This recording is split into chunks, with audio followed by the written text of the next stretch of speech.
If the sample size is more than limit, then also we cannot get the accurate result. If it is too small also, we don't get the accurate result. So if the respondents are very lazy, they are very negligent to give the information, in that situation, researcher will not get sufficient information. In that situation, he has to go for larger sample size. When you compare to census method, in census method you have to go through collection of information from a large group of people.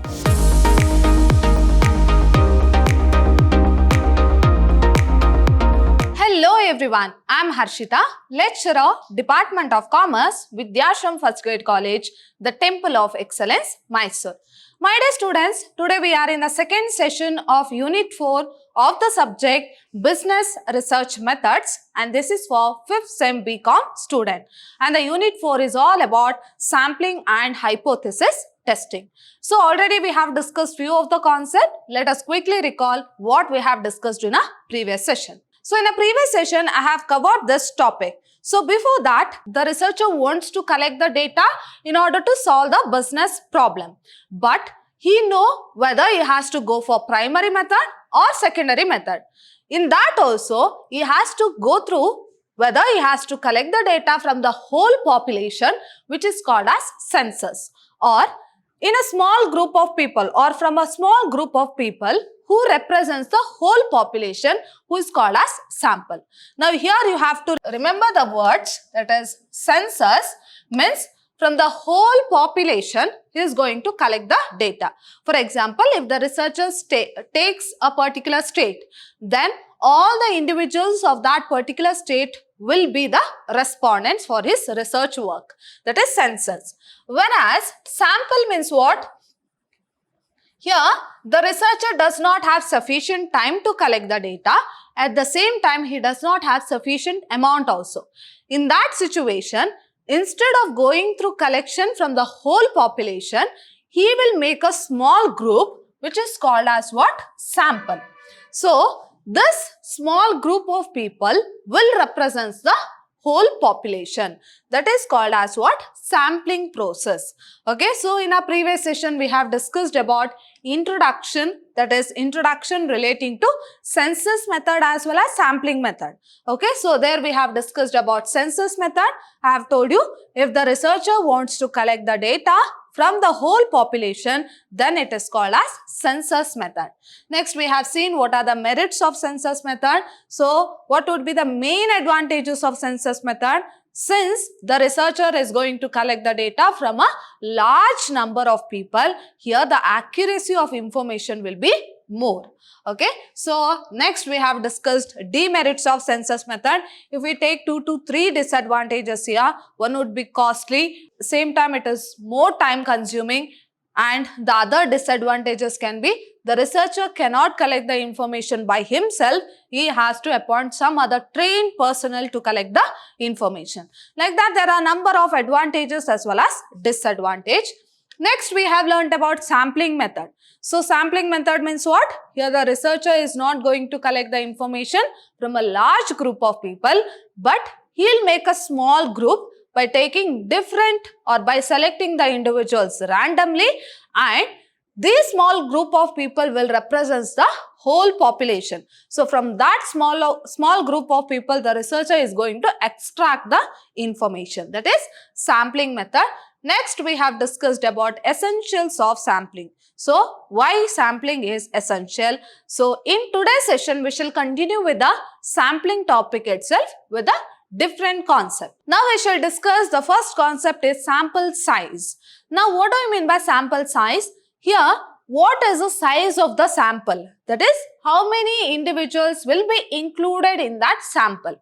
So, that is known as sample. So, it may be a large sample size or the sample size can be small also. It depends upon the researcher and what the work is going to undertake.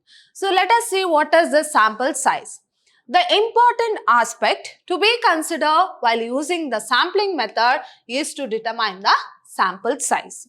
So, here the researcher wants to know what is the sample size. So, how many number of individual has to be included in that particular sample.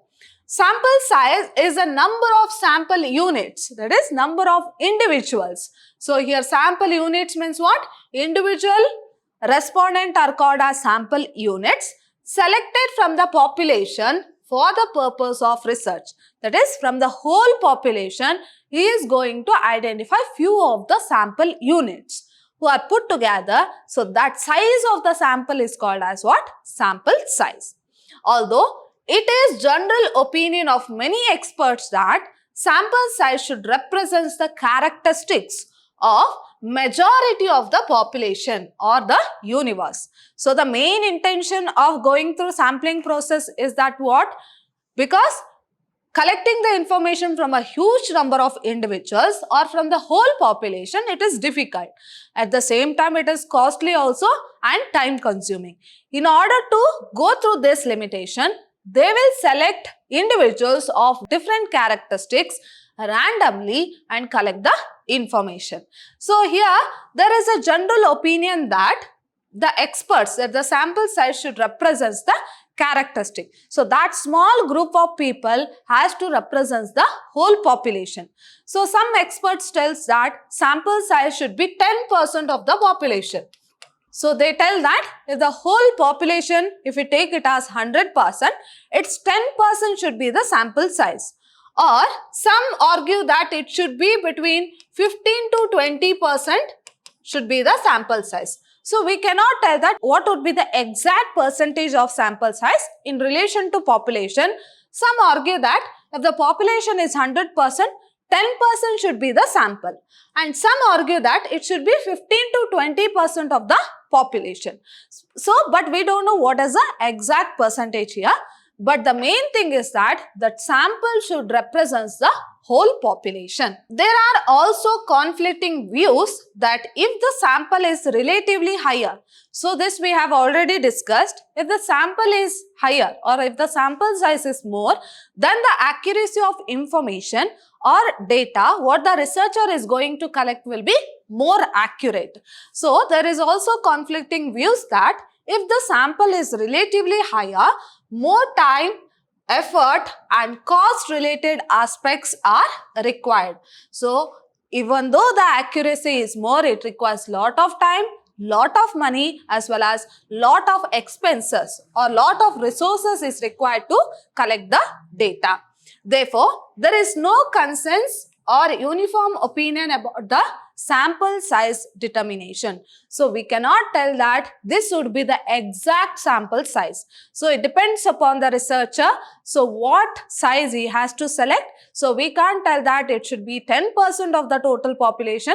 So the only thing is that the sample should represent the characteristics of whole population. So this is about the sample size. Now coming to the next important concept, it is factors determining the sample size. Now the researcher on what basis is going to select the sample size. The factors that determine the sample size are explained below. So let us see the points first, then we shall individually go through the concepts or go through each and every point. So the first one is population or universe. So this is also one of the important factor that represents the sample size. That is population or universe, availability of resources. Next, third one is degree of accuracy desired, homogeneity and heterogeneity of the universe. And the fifth point is nature of study. Sixth one is method of sampling adopted. And the seventh one is nature of respondents. Depending upon all these factors, the sample size can be determined. Now we shall discuss individually. So the first one is size of the population or universe. So if the population is very huge, then even the sample size will also be huge. And if the population is too small, so if you take the population as a particular district, then the sample will be small. If you take the population as a particular state, then the sample will be quite more. If you take the population as a whole country, then the sample will be more. That is, it will be more than the state, the sample of the state. So this is how the sample size is interrelated with the population. So if the population is more, sample size will also be more. If the population is less, sample size will also be less. Sample size is determined on the basis of size of the population or universe. So as I told you, if you take population as a whole country, then the sample size will be more than if you consider that to the state population, correct? So if you take the sample of a country, here the sample of country will be more than sample of the state. If the size of the population is small, the sample size is also small. So this I have already told you, they are interrelated to each other. If the population is more, sample size will also be more. On the other hand, if the population size is large, then the sample size would be large. So if it is small, then the sample will be small. If the population is large, sample size will also be large. So this is the first factor that determines the sample size. Next one is availability of resources. So here also it is interrelated to each other. The resources available to the researcher also determine the sample size. The size of the sample would be larger if sufficient time. So if there is sufficient amount of time and sufficient amount of resource available, at the same time there is sufficient amount of money, that is funding, then the sample size will be more. So larger if sufficient time and good financial resource, that is if the amount of money required is more, then the sample size will also be more, are available at the disposal of the researcher, otherwise the sample size would be smaller. So here also it is interrelated to each other. So it depends upon the resources available. If there is more time, more money, then the sample size will also be huge. If there is less time and less amount of money, then the sample size will be small. Next one is degree of accuracy desired. So this all we know. So if the sample size is more, then the accuracy of the information what the researcher is going to collect will also be more. So the sample size should be large if the desired accuracy level is higher. So if the researcher wants to collect the information more accurately, then definitely he has to go for larger sample size. However, many experts argue that an oversized sample may not always guarantee the accurate result. So oversized means what? So more than the limit. So if the sample size is more than limit, then also we cannot get the accurate result. If it is too small also, we don't get the accurate result. So the researcher has to be very careful while deciding the sample size. So many times small size sample determined scientifically in successful delivering good results. So many of the experts argue that they'll tell that larger the sample size, there will be more accurate. But there are few experts who argue that if the sample size is oversized, then in that case also we cannot get the exact, or the result which is obtained is not accurate. Next, homogeneity or heterogeneity of the universe. So let us see how this factor will influence the sample size. If the universe or the population represents homogeneous unit, then small sample size is desirable. Homogeneous means what? So the individuals of similar characteristics. So they are termed as homogeneous. So if the population is homogeneous in nature, then small sample size is enough. On the other hand, if the universe or the population represents heterogeneous units, in the sense with different characteristics, in that situation, the researcher, in order to draw the conclusion, it is very difficult because number of opinions will be collected. In that case, he has to expand the sample size. So, if the sample size is constrained very small and it is or the population is heterogeneous in nature, then the researcher can't get the exact information.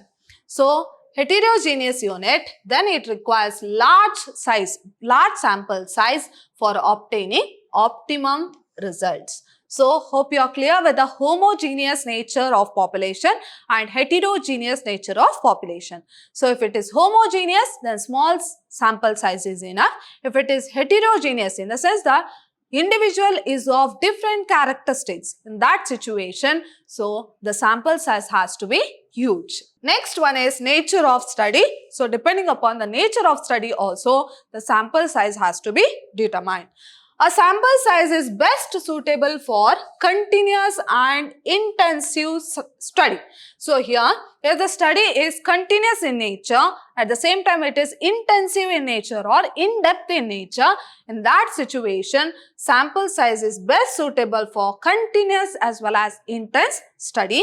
But if the scope of the study is too wider and repetitive in nature, then large sample size will be appropriate. So if the study is repetitive in nature or it is wider in nature, then large sample size is required. So if it is continuous in nature or in-depth study, in that situation, small sample size is enough. Next, method of sampling adopted. So the adopted sampling plan also determines the sample size. So whatever the plan, that is whatever the sampling plan the researcher is going to adopt, on the basis of that also sampling size will be determined. For example, if the sample is a simple random sample means what? Here the researcher is going to involve all the individuals of that particular sample actively. Here each and every individual or each and every respondent in that particular sample will actively involved in collecting of data. So that is known as what? Simple random sample. A large sample size may be necessary. So if he goes for collection of data from all the individuals or by making all the individuals participate actively, then simple random sample is necessary. However, a smaller size sample can work better in a well-received stratified sample plan. Here what they are going to do, they are not directly involving all the group of people, but they will make the divisions. So depending upon that, a particular person will be taken as a respondent or taken in order to collect the information. All the respondents will be involved, but only few of the respondents will actively participate in that. So in that situation, so if the activity or if however a smaller size sample, so in smaller size sample, so what they will do, they are going to actively involve everyone, but individually they are going to collect the information. Next one is nature of respondents. So this also depends upon the sample size. So the effectiveness of the sample survey depends upon the respondents of the informants. So how the informants is going to respond to a particular aspect, or what is the response from the respondents to the researcher. So it also depends it also involves the sample size. This means that the characteristics of the informants or respondents have an impact on sample size. So if the respondents is very much eager to give the information, in such cases they can go for small sample size where elaborate information can be collected. So if the respondents are very lazy, they are very negligent to give the information, in that situation researcher will not get sufficient information. In that situation he has to go for larger sample size. So if the respondents are willing to cooperate, to give the information and ready to fill out and return the questionnaire properly, then small size sample is enough. So as I told you, the main intention of the researcher is to get the information. So it may be from the large group of people or from the small group of people.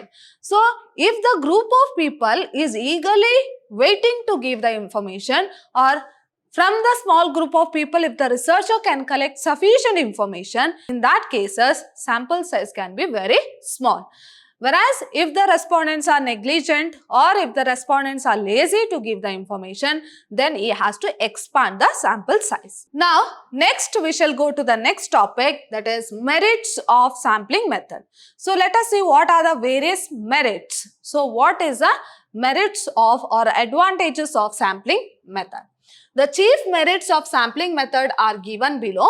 So the first one is, it is economical method. So you are going to compare this sampling method to the census method and you are going to write all the advantages here. So the first one is economical. So why it is more economical? Because you need not go and collect the information from a large group of people. You are going to collect the information from a small individual, that is selected individual or randomly selected individual. So here it is very economical because the cost is very less. At the same time, time consuming is also very less. So it is more economical method than the census method. So when you compare to census method, in census method you have to go through collection of information from a large group of people.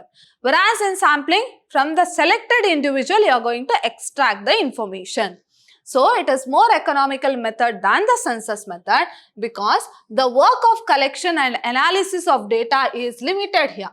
So under sampling method, the analysis as well as collection of data is limited. It is limited only to the small sample, that is few units of the entire population is studied. So here the researcher is going to just study only a small group of people who represents the whole population. So it is economical in nature. Next one is quick results. Of course, through sampling method, we can get the quick results when compared to census method. So in this method, only few units or a group of individuals will be studied.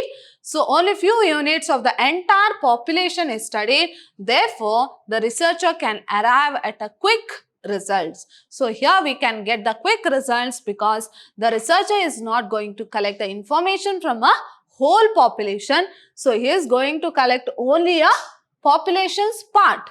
Correct? So only a part of the population is studied or part of population is selected to get the information. So the results can be obtained very quickly. Next one is indispensable when the population is large in size. So it is very needed if the population is large in size. So it is very essential. Dispensable means what? Indispensable means what? It is very required.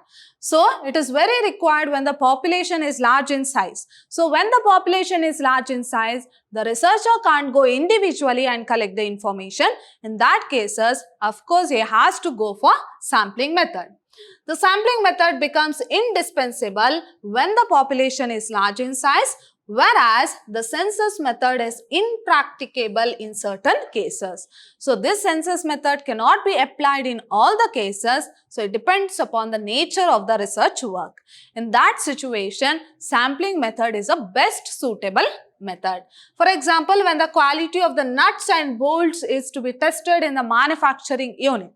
So in the manufacturing unit, they want to test the quality of nuts and bolt. So they can't individually see all the nuts and all the bolt, correct? So what they will do? They'll take some of the nuts and some of the bolts and they'll check the quality. In the same way, if you go through the selection of rice, so for your day-to-day consumption, if you want to select the rice, so what you'll do? You'll not go through each and every grain of the whole 50 kg bag. You'll just take in a hand and you'll check the quality, and depending upon that result, you're going to buy that 50 kg bag. Correct? So in certain situation, it is very essential to go for sampling method. Next one is, it is a scientific approach. The sampling method is more scientific than the census method. Let us see why. Because it provides the reliability of results of the population. So, when compared to census method, the results which is obtained to sampling method is more reliable. Here the users can rely more on this information. The sample represents the entire population. So, why users can rely more on the sample method? Because the sample will represent the whole population. Next one is helpful in checking census result. So, the data or the information which is collected through census method, so it can be verified through sampling method. So, since the sampling method is scientific in approach, it can be used to cross-check. So, here cross-check can be done through sampling method. However, certain results will be obtained through census method. So, that results can be rechecked or it can be cross-checked by what? Sampling method. So, cross-check the results of the census method. So, here the results of census method can be cross-checked by sampling method. Next one is organizational convenience. So, here it depends upon the organization who cannot afford much money that is more amount of money as well as much time. In that situation, for more convenient, this sampling method can be used. As samples are taken and the number of study units are smaller, the trained enumerators can be employed for investigation purpose. So, here the researcher himself can collect the information, or trained enumerators may be employed in order to collect the information. Next, coming to the demerits. Of course, the sampling method has few of the demerits. So, let us see what are the demerits of sampling method. The following are some of the demerits or limitations of sampling method. So, let us see what are the limitations here. So, the first one is difficult to achieve cent%. That is 100% accuracy. That is 100% means what? 100% accuracy cannot be obtained through sampling method. Next, bias while selecting the sample. So, there may be certain discrimination or disturbance while selecting the sample. Next, difficult to select the sample. So, it is not an easy task to select the sample. Next, requires special knowledge as well as training. Of course, while collecting the data or while deciding the sample itself, the researcher needs specialized knowledge as well as training. Next, wrong conclusion. Certain times, if the sample is wrong, even the conclusion what is derived by collecting the information from the wrong sample also becomes wrong. Next, small universe. So, here the whole universe is not being studied, only a part of the universe is studied. Next, inherent defense. So, there may be chances of inherent defense or the sampling errors can also be there. So, these are the few disadvantages. So, let us discuss one by one. Difficult to achieve cent% accuracy. So, it tells that through sampling method, we cannot get 100% result. That is 100% accuracy will not be there under sampling method. The conclusions drawn under sampling method are based on the results obtained from few items of the population or universe. Now, why we can't get 100% accuracy? It's because here the researcher is not going to collect the information from the whole population, is going to just study a part of the population. So, that part of the population we cannot tell that it will 100% represents the whole population. There may be a few deviations also. In that situation, sampling method does not help us to get 100% accurate results. Therefore, results drawn from the sample units may not be cent% accurate. So, this is also one of the limitation here because we can't get 100% result. Next one is bias while selecting sample. So, there may be few disturbance or there may be few discrimination in the researcher or from the side of the researcher while selecting the sample. So, if the investigator, that is a researcher, is a mean of prejudice, then may select a wrong sample deliberately. Then the selected sample may not represent the universe. Suppose if the researcher selects a wrong sample, in that situation, he will not get the exact result. So, that is a second disadvantage. That is, from the point of view of researcher or investigator, if he selects the wrong sample, then ultimately it affects the research work. Next one is difficult to select the sample. So, selecting the sample is not an easy task. So, it requires knowledge as well as training from the side of researcher. So, if the selection of the sample is wrong, then the whole research work will get wasted. So, here difficult to select the sample.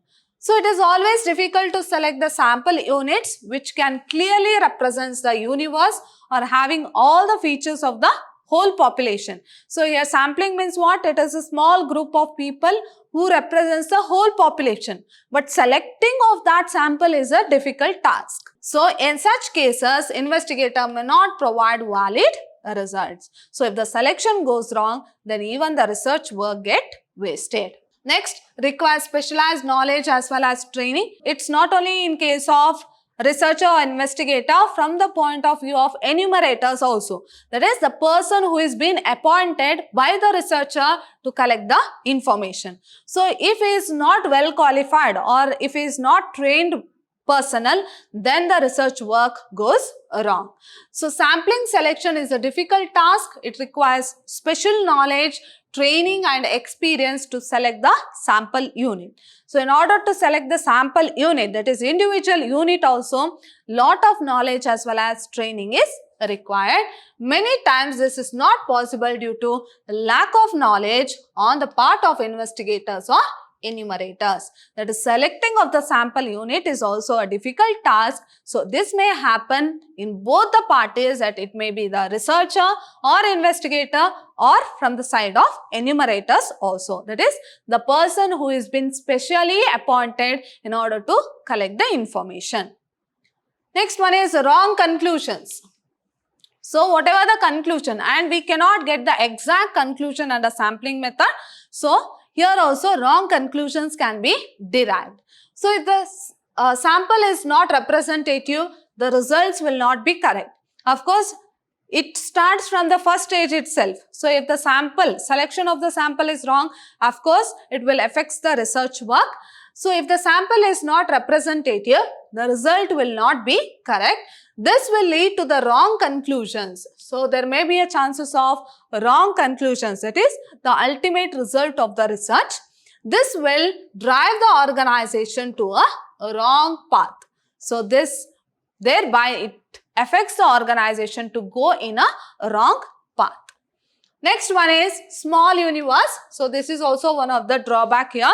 So if the researcher is going to collect the information from a small universe, then the accuracy will be very less. So if you want to collect the information from a large group of people, then thereby the accuracy will be more. Sometimes the universe is so small that proper samples cannot be drawn from it.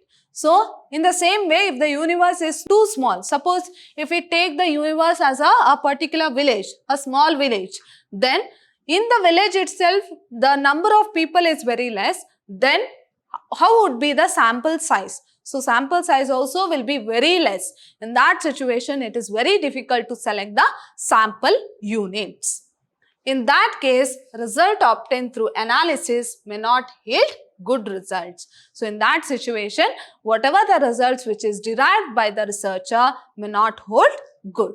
Next one is inherent defects. So there are certain possible defects, 100% possible defects will be there in the sampling method.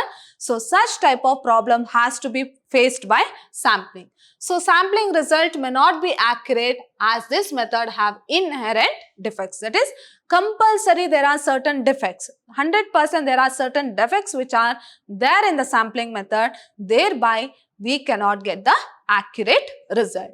And there may be a chances of sampling error also.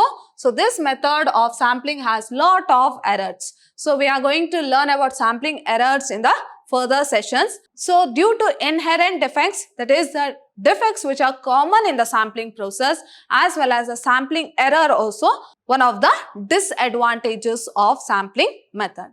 So in today's session, we have learnt about sampling size, what are the factors that influence the sample size, advantages or the merits as well as demerits of sampling. So in my next session, I am going to discuss the next topic, that is steps in sampling process. So steps in the sense what? It is a step-by-step procedure where you cannot skip any of the step in between. So it is a continuous procedure where you have to follow all the procedures. So let us see in our next session what are these sampling process or the steps which is involved in sampling process. So my dear students, hope you have understood today's session. See you all in my next session with a new topic. Till then, take care. Thank you.